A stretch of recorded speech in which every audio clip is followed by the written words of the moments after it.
Hi, I'm John Paul Raj. In this video, we continue solving question number 1 from paper 3, May 2025, time zone 1 for IB, mathematics, applications and interpretations.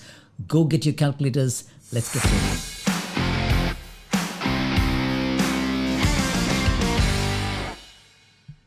So this is where we stopped in the earlier part. Okay, so this is question number 1 and we were at part C. If you missed out on the earlier one, please make sure that you go and take a look at the that particular question, that particular video on the playlist. They're all on a nice organized playlist. Make sure you check them out, okay? So this is part C. It says find the steady state vector for T. We've already defined the matrix T, that is the transition matrix. And I'm just going to quickly show it on my calculator screen here. There you go. So the steady state vector, basically you raise this matrix T to any higher power and it'll remain constant. Once it starts remaining constant, the numbers remaining constant, that's called the steady state vector. Okay, we'll show it in a bit. Let's take a couple of examples. So t to the power of 5, okay, we had used that for the part B of the same question. If I just make t to the power of 10, just to see, okay, you'll see that, not t to the power, sorry, t to the power of, let's just say 10 at the end of 10 years. And that same vector, this is a new vector, all right, the end of 10 years, okay. So this was the original t, 0.91, 0.05, 0.04. And remember, this is from A to B to C. That's how you have to read. I've already gone through that explanation. Make sure you watch that earlier video, all right. So at the end of 10 years, that's going to be the state. Okay, from A to A, from A to B, from A to C, so on and so forth. So we want to see the steady state. That means, you know, like after a large number of years, it's going to be stable, all right. And so to find that, let's just put some large number. I'm just going to put t to the power of 25, maybe 50. Let's just say 50. At the end of 50 years, what's going to happen? Okay, 0.343, 0.429, 0.227. Let's just jump to something like, let's say 100 years. What's going to be? Yeah, there is a difference. Can you see that? 343, 342, 429, 432. And this is the difference between 50 and 100. And actually, after some time, it's not going to change. All right, that's almost like a plateau. And that's like the steady state matrix. Okay, so you can see already after 100 years, 342, 342, 342. Can you see that? It's the same. And this is to be compared with the initial transition matrix. Okay. Another thing to notice in this transition matrix, this is called a column stochastic matrix because the columns add up to 1. Okay, these are the probabilities, as you know, right? That's why we are entering it as a decimal number. The columns are adding to 1, not the rows. At times, it's a row stochastic matrix where the rows add up to 1. You can see the rows do not add to 1. It's the columns in this case that add up to 1. So we're interpreting the steady state also in terms of the columns. Okay, and you can see that each entry in the columns are identical. They are identical. That's 4.32. This is 0.433. Just this part. Can you see that? Yeah, this. But the others are the same. This is interesting. Let me just try a higher number here. Okay, so something like t to the power of, let's say, 150 or 200 years. Now let's see. Okay. Now it's almost the same. Can you see that? The difference between 100 and 200. So the column entries are the same. This was different here. 433. 0.433, this is 0.432, and so you can see that, you know, it stabilizes, and therefore we call it the steady state matrix. And by the way, we're just going to enter it as a column. Be careful. Although this is the matrix that suggests that, you know, what's going to be happening after 200 years. It's a long time, right? But when we asked for the steady state matrix, okay, they have asked find the steady state vector. Okay, the steady state vector, then you're just entering the column. Remember, as I said, it is it's a stochastic matrix as it's given here. Okay, so just enter those elements. Just enter those elements as the steady state vector. Okay, so here we go. Part C. All right, I'm going to write that here. Part C. This is question number 1. Part C. What have they asked? What's the language? Find the steady state vector for T. So you just write down steady state vector for, and use a capital letter. I already explained that that in the earlier video, that, you know, the TI, I don't know, for some reason it just falls back to lowercase, but make sure when you're writing matrix that has to be written with a capital letter, okay? So the steady state vector, just use that column, all right? 0.342 and what do I have? 0.432 and I have 0.225. Don't write the entire matrix. Don't write the entire matrix. That means don't write, you know, the whole 3 by 3. Just write that column. As you can see, each of those columns are identical. Is that all right? Okay, having said that, now let's move to part D. Part D says, hence. Every time you come across that word hence, remember in the IB world, in the IB vocabulary, they mean use the result from the earlier part or the earlier parts. Hence state the percentage. So answer in terms of a percentage, although this is given in terms of decimals, okay? Hence state the percentage of Clover customers expected to move to Aroma in the long term. In the long term, okay? From C, right? From C, expected to move to. So you're talking with the Clover customers from C to A. All right, so let's get back to that matrix and check it out, okay? So remember I said in the earlier video, I said this was from. You're interpreting the columns as from and to. So from C to A, that is 34.2%, okay? This is in decimals, right? 34.2%. So from C to A, all right? So that is how you're going to answer that question. And we're going to write that just adjacent here. This is D. And what's the language of the question? It says in the long term. So I'm just going to use that language, okay? In the long term, percentage of Clover customers. So we said 34.2, right? 34.2% of Clover customers, what's the language again? I'm always telling students to, you know, keep the same language as mentioned in the question, even though it's just 1 point. Can you see that? It's just for 1 point. Just get into the habit is all I'm saying, okay? Follow the same language mentioned, and I've already explained in the earlier video how you go from and to, okay? So 34.2% of Clover customers expected to move to Aroma.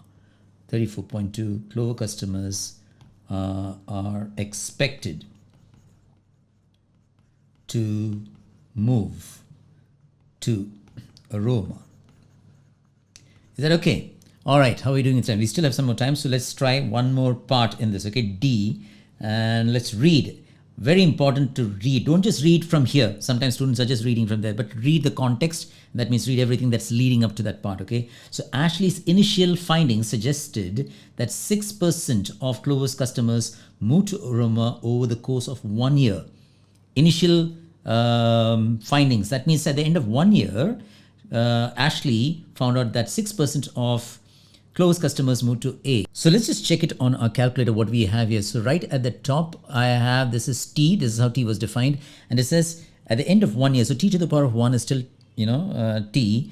And it would be from, we're talking from C to A. From C to A. And that's right, right? 0.06, talking about 6%. As they said in the question, that at the end of 1 year, Ashley's initial findings suggested that 6% of Clover's customers moved to A, as evident in that matrix, okay? 6% from C to A, okay? That's clear. So what is now the question? Ashley is instructed to increase this figure, all right? She's probably the marketing manager. They've not said anything about Ashley earlier on. Oh, it says is the manager at Aroma. She's a manager at Aroma. So Ashley is instructed to increase this figure so that at least 40%, I hope that thing is clear, at least 40%,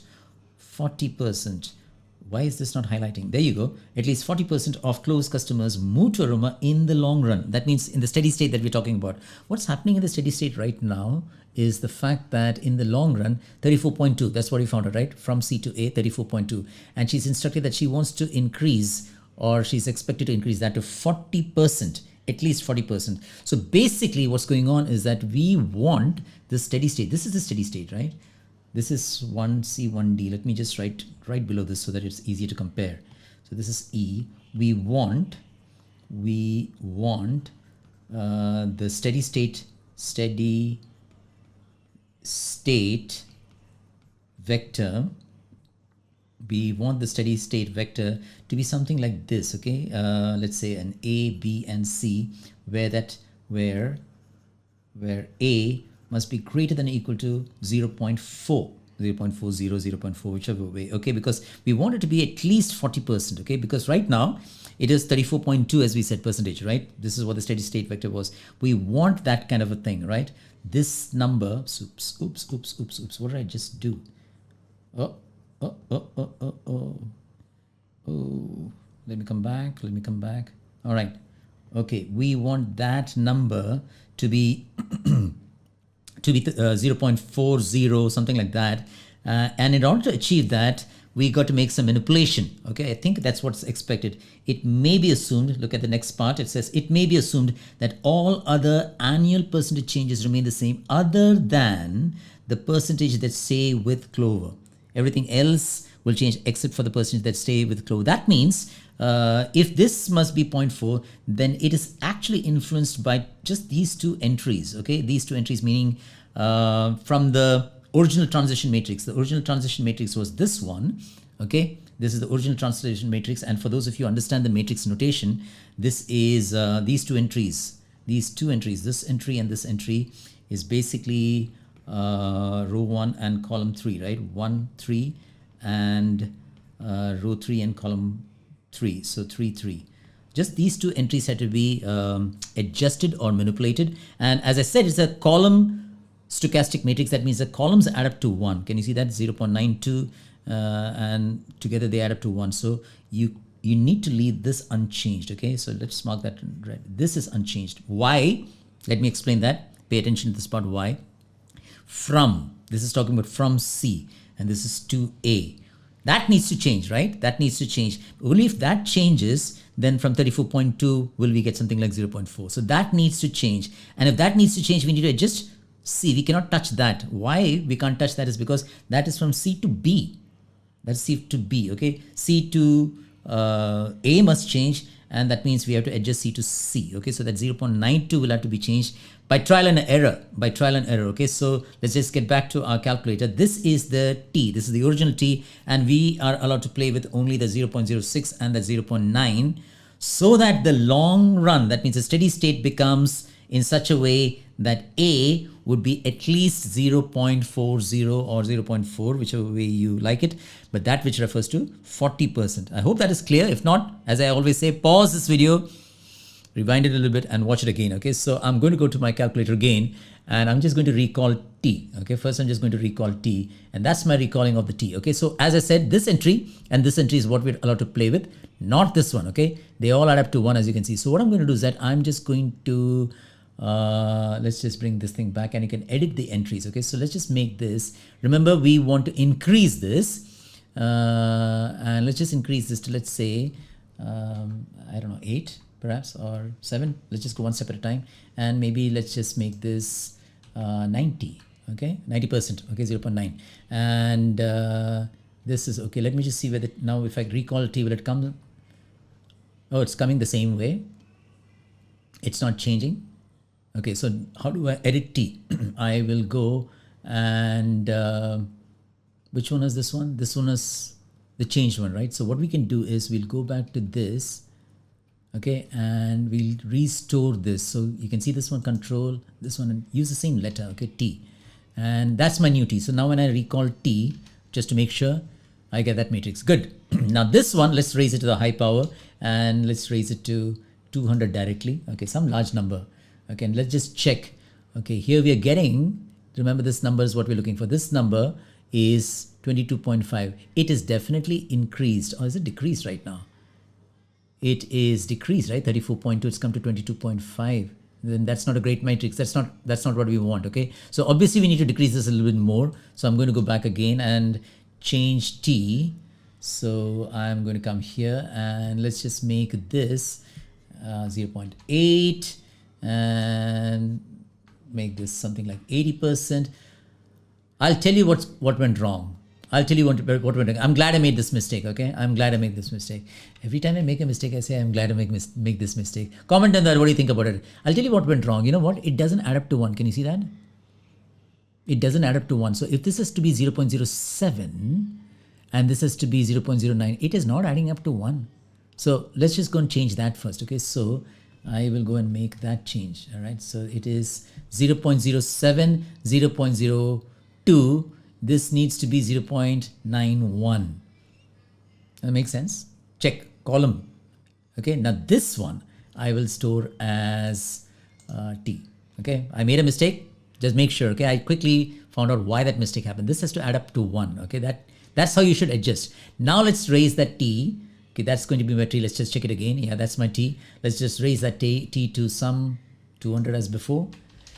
Okay, and yeah, there you go, 34. It should not have reduced. That's something. That's when I got a doubt. Okay, because it was 34.2 in the initial, before the change, and then when you made those changes, I was surprised how it didn't change, or rather it reduced. Okay, that's when I realized I made a mistake, and that was a mistake. It has to add up to 1. It has to add up to 1. We made that change, and still it is not 40%. So you got to make the change again. So we have to do this by trial and error, making sure that this adds up to 1. And remember, what are we doing? We are reducing this entry. Okay, this is row 3, column 3, and we are reducing that. We already reduced it from 9.2 to 9.1, right? What was the initial one? Initially it was 9.2. We brought it down to 9.1. Didn't make much of a difference. But at the same time, when you're reducing that, consequence of it is that we have to increase row 1, column 3. Okay, we have to increase that. But that, remember, row 2, column 3, that does not change. That entry does not change. Okay, so I'm just going to go back to that entry, and we are going to reduce this further. Let's just reduce it to, let's say, 85%. So it's 85. We've reduced it, and remember, this doesn't change. So if they all have to add up to 1, then the only way that can happen is that this must be 1.3. Can you see the 0.13, 0.02? That's 0.15, and this should work. And this is going to be my new T. Okay, this is my new T adding up to 1. But what do we need to check? We need to check that when I raise this T to 200 or some higher number, will I get 40 here in that entry? Okay, let's do that. Okay, first I always like to check whether T remains the same. Yes, it remains the same. T to the power of 5, sorry, 200. And what do I get? There, 40. And let's see this one. This was also something that needs to be there, okay, for steady state. Those entries are the same, those entries are the same, those entries are the same. So you got 40.3. You got 40.3 there, and that's exactly what we wanted, right? Let's come back to this question. We got that A, and what was the question actually? It said, determine the minimum integer percentage to which the 6% figure will need to be raised to, the minimum, okay, what that figure has to be raised to achieve this objective.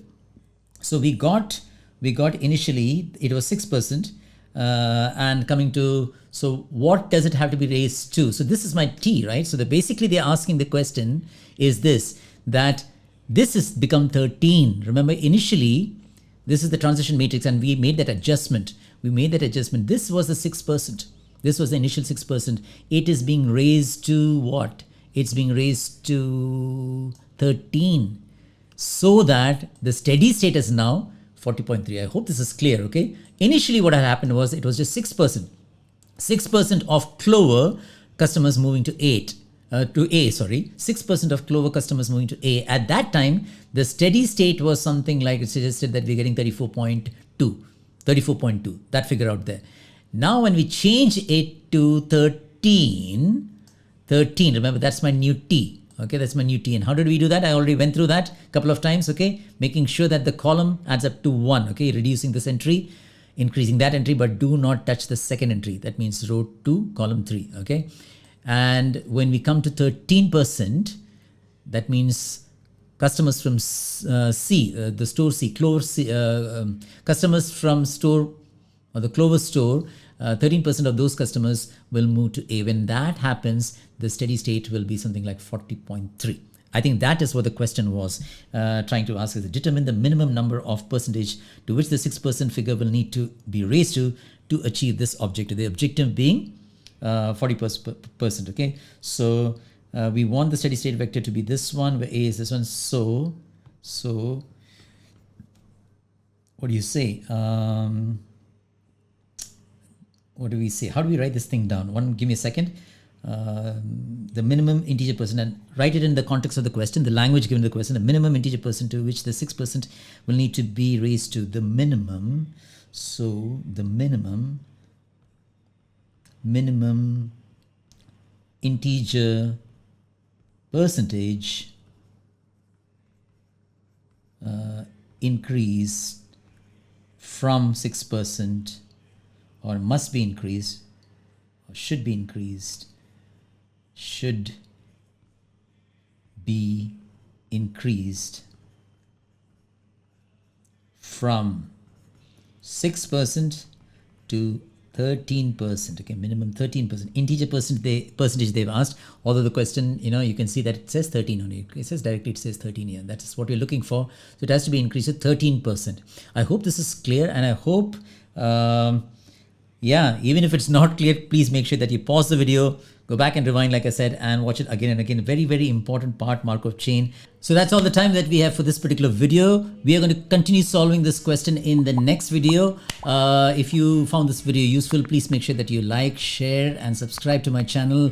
If you visit my channel, there are several other videos on my channel. Do check them out. And if there's any particular concept or topic that you'd like explained, do mention that in the comments, and I'll make a video for you.